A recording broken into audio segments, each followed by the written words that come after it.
Siya si Cameron Andaya, certified womanizer ng kanyang henerasyon. Parang damit kong magpalit ng mga babae, lahat ng naliling sa kanya ay hindi nagtatagal. Sa edad na 27 ay wala pang naging girlfriend. Para sa kanya ay laruan lamang ang mga babae. Kapag naikama na niya ang isang babae, ay tapos na din sila. Wala siyang pakialam kahit maglumpasay pa ang mga ito sa kanyang harapan. May pagkakataon pa ngang 3 babae ang pinagsasabay ni Cameron sa loob ng 1 linggo. Para kasi sa kanya ay hindi niya kailangan mag-girlfriend o mag-asawa para lamang maibigay ang mga pangangailangan niya.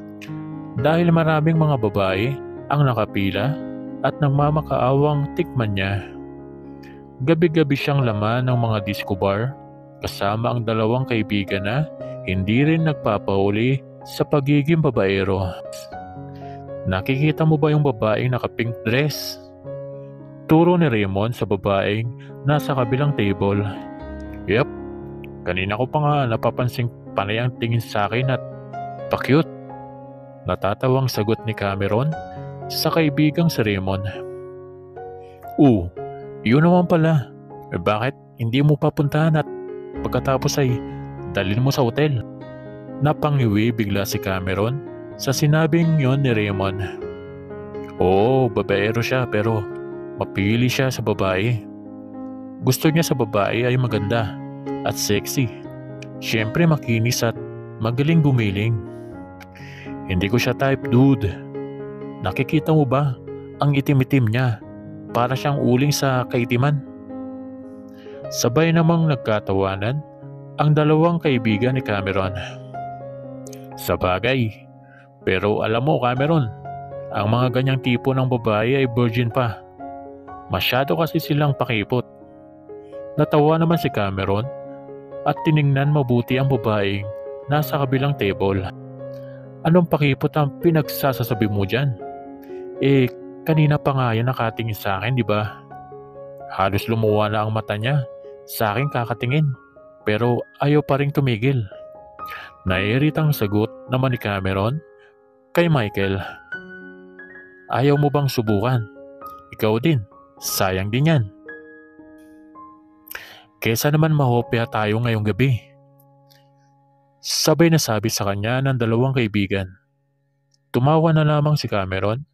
Sabay sunod-sunod na umiling sa 2. Okay lang. Okay lang sa kanya kahit mahopya kaysa naman patulan ng negrang babae. Samantala, hindi naman maiwasan ni Zia ang humanga sa lalaking nakaupo sa kabilang table. Sa tanang buhay niya, ay ngayon lamang siya nakakita ng ganong kagwapong lalaki. Napaka-perfect nitong tingnan. Crush mo si Cameron, no? Anis sa kanya ng kaibigan si Rita. Hindi Maagap niyang sagot kay Rita. Hindi daw, pero kanina mo pa siya tinitingnan.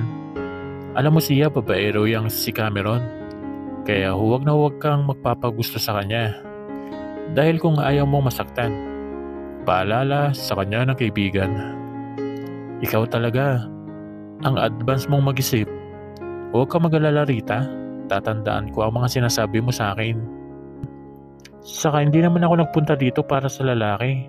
Nandito ako para hanapin ang mama ko. 5 taong gulang pa lamang si Sia nang lumuwas ng Maynila ang kanyang inay upang magtrabaho. Ayaw sanang pumayag ng itay niya, ngunit mapilit ang kanyang inay para daw ito sa kanilang pamilya. Sa nakalipas na 1 taon, panay ito kung magdala ng pera sa kanila. Bukod doon araw-araw din itong tumatawag mula umaga hanggang gabi.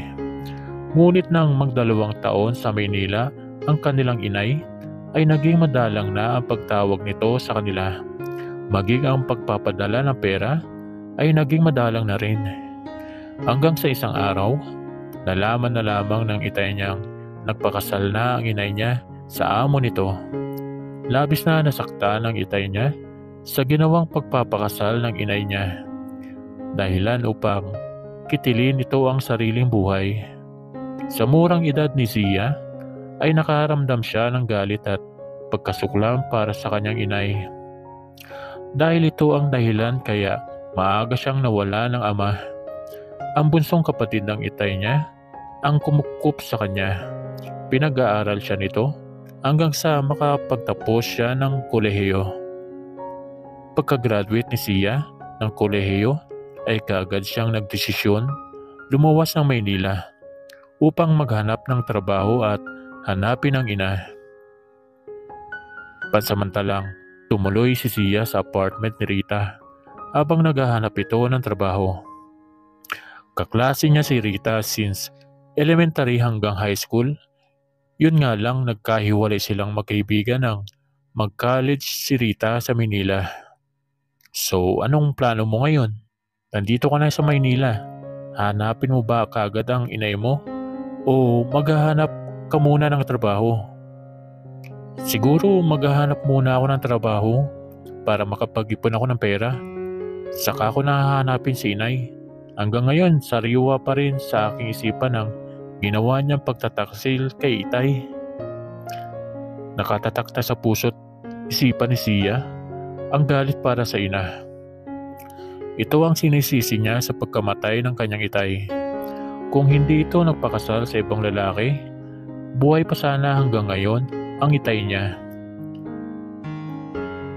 May ama pa sana siyang nasasandalan.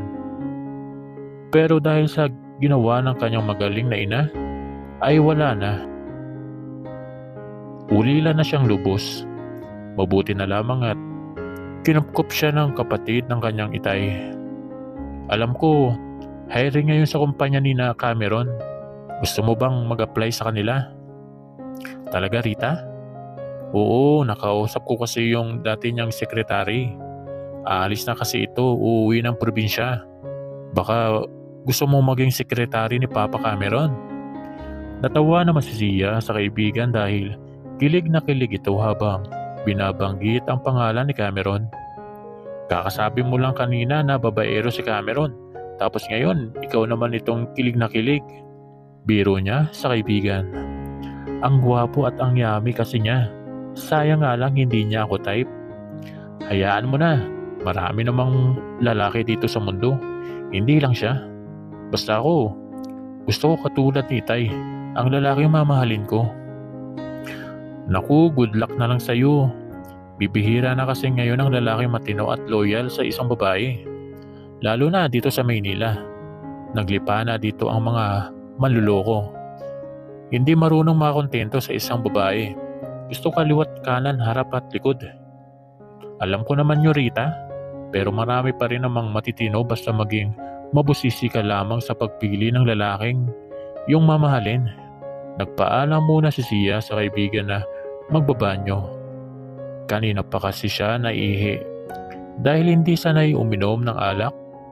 Kaya naman pasuray-suray siyang naglakad patungong banyo. Wala sa sariling binuksan ni Zia ang pintuan at pumasok ngunit nanlaki ang mga mata niya nang makitang puro mga lalaki ang nandun. Dahil sa pagkagulat, nagsisigaw si Zia. Ngunit may mga kamay na kumapit sa kanyang bibig at hinila siya palabas ng banyo. Ano ba? Bitawan mo nga ako. Sigaw ni Zia habang patuloy na nagpupumiglas. Nakahinga lamang siya ng maluwang nang bitawan siya nang lapastangan ang humila sa kanya.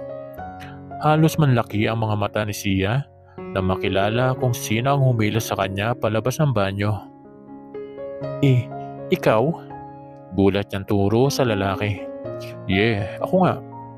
Next time kung gagamit ka ng banyo, siguraduhin mong banyo ng mga babae ang papasukin mo.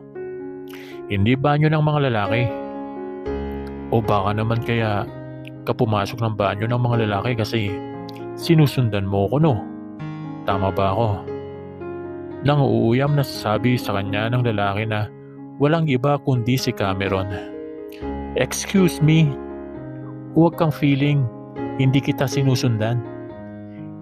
Hindi maiwasan ni Zia ang magtaray sa lalaking kausap. Nagkamali lang naman siya ng banyong pinasukan. Tapos sasabihin ito na sinusundan niya ito. Oo, aaminin niyang crush niya ang lalaki pero hanggang dun lang yon. Wala pa sa isip niya ang pakikipagrelasyon lalo na sa katulad ni babaero. Ang kailangan ni Sia ay trabaho at makapag-ipon ng pera upang may magamit siya sa paghahanap ng nawawala niyang ina. Oh, really? Ang akala ko ba ay hindi ko alam na kanina mo pa ako tinitingnan na halos mabali na ang leeg mo sa kakalingon sa table namin. Ani ni Cameron na may masamang ngisi. Huwag kang feeling, Mr. Cameron. Andaya. Dahil hindi ikaw ang tinitingnan ko. Sagot ni Sia sa lalaki. Akmang lalapitan na sana siya ni Cameron nang mabilis niya itong sampalin na kinagulat naman ito. Hindi porket guwapo ka ay magkakagusto na sa'yo ang lahat ng babae. Dahil hindi yun mangyayari. Pahabol pa niyang sabi kay Cameron. Kahit hirap na maglakad ay pinilit ni Sia na makabalik sa kanilang table ni Rita. Umuwi na tayo, Rita. Ayoko na sa lugar na ito. Ani niya sa kaibigan sabay hila dito palabas ng bar. Ngunit hindi pa man sila nakakalabas ng bar nang harangin sila ni Cameron. Madilim ang mukha nitong nakatingin sa kanya. Tumabi ka nga dyan, dadaan kami. Asik niya sa lalaki. Sa tingin mo ba talaga ay papalampasin ko ang ginawa mong pagsampal sa akin? Siyempre hindi. Wait, tama ba ang narinig ko? Sinampal mo si Cameron? Singit ni Rita sa kanilang pag-uusap ni Cameron. Oo, sinampal ko ang lalaki niyan. Feeling gwapo kasi. Oh my God, Sia. Alam mo bang ikaw lang ang kauna-unahang babaeng nanampal sa mukha ng nag-iisang Cameron Andaya? Pinanlisikan ni Sia ang mga mata ng kaibigan. See? Mabuti pa itong kaibigan mo. May alam tungkol sa buhay ko. Samantalang ikaw wala. Ito ang tatandaan mo, Miss Negrita. Hindi ko palalampasin ang ginawa mo pananampal sa akin. Banta sa kanya ni Cameron. Bahala ka. Walang pakialam na tinabig ni Sia ang lalaki upang makalabas ng bar. Ngunit sa gulat niya ay hinila siya nito at walang paalam na inangkin ang mga labi niya. Dahil sa pagkagulat niya ay hindi kaagad nakapag-react si Sia. Ngunit nang kagatin ni Cameron ang ibabang labi niya ay doon lamang siya natauhan. Sasampalin sana ni Sia ang lalaki, ngunit maagap nitong nahawakan ang kamay niya. Subukan mo sampalin ulit ang guwapo kong mukha. Hindi lang halik ang kukunin ko sa iyo, kundi pati ang katawan mo. Ani sa kanya ni Cameron ang may ngisi sa mukha. Bastos! Inis niyang tinulak si Cameron, sabay hila kay Rita palabas ng bar. Pagdating sa sakayan ng jeep, ay kaagad silang pumara. Hoy, Sia! Share mo naman sa akin ang lasa ng halik ni Papa Cameron. Masarap ba? Kinikilig na tanong sa kanya ni Rita, pero pinandilatan lamang niya ito ng mga mata. Masama ang lasa ng halik niya, kasing sama ng ugali niya. Nagngingit-ngit niyang sagot sa kaibigan. Nasasabi mo lang yan dahil inis ka sa kanya, pero aminin mo na gustuhan mo rin ang halik niya. Panunukso pa sa kanya ni Rita. Malalim na napabuntong hininga si Sia nang maalala ang ginawang pag-alik sa kanya ni Cameron. Sa totoo lang ay kay lambot ng mga labi nito at kay tamis pero inis pa rin siya sa lalaki. Inalikan siya nito ng walang paalam. Samantala abotenga naman ng ngiti ni Cameron nang bumalik sa kanilang table. Akala ko ba ay hindi mo type si Miss Negrita? Bakit mo inalikan? Agad na tanong sa kanya ni Raymond nang makaupo siya sa upuan. Oo nga, pero base sa nakita namin ni Raymond, ikaw lang tong naunang humalik sa kanya. Segunda naman ni Michael sa sinabi ni Raymond. Ginawa ko lang yun upang gantihan ang babaeng yun sa ginawa niya pagsampal sa akin. Talaga? Hindi nagustuhan ni Cameron ang tono ng boses ni Raymond. Para kasing itong hindi makapaniwala sa sinabi niya.